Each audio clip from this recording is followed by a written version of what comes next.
Welcome to Kenton's videos. Enjoy the video. You already have the essentials: mobile data and a good USB-C cable.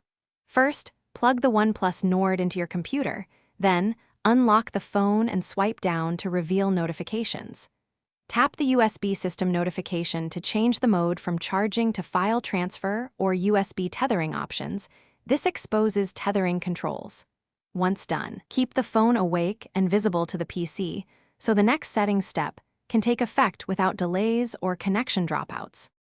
Open Settings, go to Wi-Fi and Internet, then Hotspot and Tethering. You will see USB tethering listed.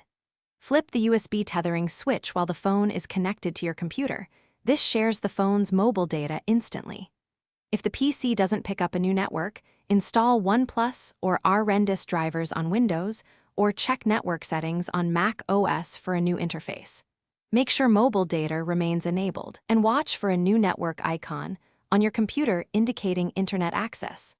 Once USB tethering is on, confirm the computer shows a new network and load a web page to test connectivity. If pages fail, toggle tethering off and on again, and make sure the phone's mobile data is active.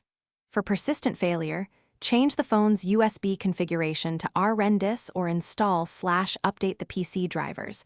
Rebooting both devices often clears lingering issues. Finally, when finished, disable USB tethering to stop data use and save battery. And remember to Thanks for watching. Consider subscribing if we helped you.